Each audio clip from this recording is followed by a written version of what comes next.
নমস্কার, হাজির হয়ে গেলাম আপনাদের পছন্দ করা আরেকটি রেসিপি নিয়ে। আমার আজকের রেসিপি মোমো। আজ তৈরি করব চিকেন মোমো। খুবই হেলদি এবং টেস্টি একটা খাবার। এখানে আমি 1.5 কাপ ময়দা সাথে সামান্য একটু লবণ দিয়ে মিশিয়ে নিচ্ছি। হাত দিয়ে নেড়েই মিশিয়ে নিচ্ছি, আপনি চাইলে চেলেও নিতে পারেন। আমি এখানে ময়দাই ব্যবহার করছি। এবার নর্মাল টেম্পারেচার থাকা পানি দিয়ে ডোটা বানিয়ে নেব। পানিটা একবারে না দিয়ে অল্প অল্প করে দিতে হবে। আমার এই ডোটা খুব বেশি শক্তও হবে না, তাহলে বেলতে অসুবিধা হবে, আর খুব বেশি নরমও হবে না, তাহলে আবার মোমো ভালো করে ডিজাইন করা যাবে না, হাতের সাথে লেগে লেগে যাবে। আমার ডোটা হয়ে গেছে। এবার আমি একটা নরম কাপড় দিয়ে ডোটা 10 মিনিটের জন্য ঢেকে রেখে দেব। এবারে আমি চলে যাব মোমোর পুরটা তৈরি করতে। যেহেতু চিকেন মোমো, তাই আমি এখানে চিকেন কিমা নিয়েছি।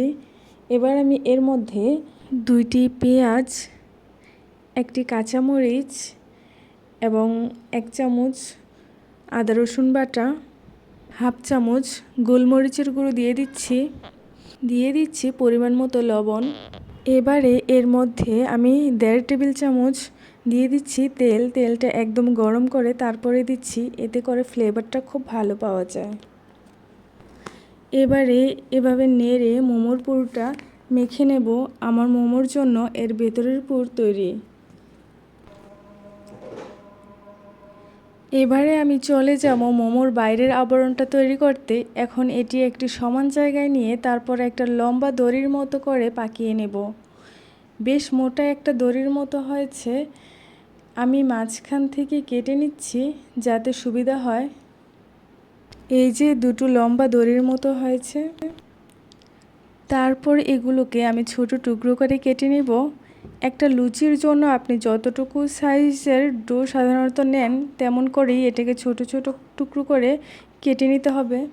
অল্প একটু শুকনো ময়দা ছড়িয়ে দিলাম যাতে বেলতে সুবিধা হয়। আর বেলতে হবে রুটির মতো, পারলে রুটির থেকেও একটু পাতলা করে।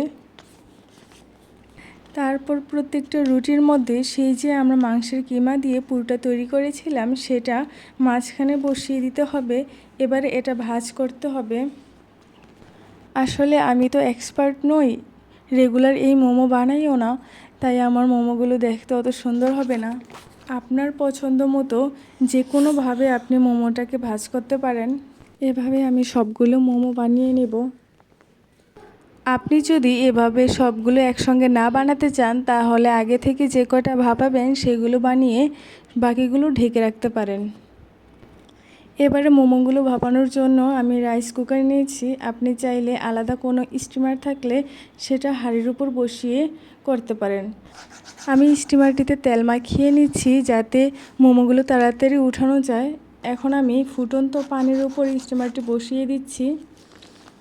তারপর একটু ফাঁকা রেখে রেখে যতগুলো ধরে চারপাশ দিয়ে এভাবে বসিয়ে দিচ্ছি। এখন এই মোমোগুলো ভালো করে সিদ্ধ হওয়ার জন্য আমি ঢাকনা দিয়ে ঢেকে 30 মিনিটের জন্য রেখে দিব। যেহেতু এটি একটি চিকেন মোমো, তাই একটু সময় নিয়ে এটি ভাপিয়ে নিতে হবে। এগুলো হাতের সাথে না লেগে গেলে বুঝতে হবে যে মোমোগুলো ভালো করে সেদ্ধ হয়ে গিয়েছে। আমার মোমোগুলো হয়ে গিয়েছে। এবার আমি সবগুলো নামিয়ে নেব। আপনাদের যদি আমার এই ভিডিওটি ভালো লেগে থাকে তাহলে লাইক, কমেন্ট অ্যান্ড সাবস্ক্রাইব করে দিবেন। আর যদি কোনো প্রশ্ন থাকে তাহলে কমেন্টে জানিয়ে দিবেন। ধন্যবাদ।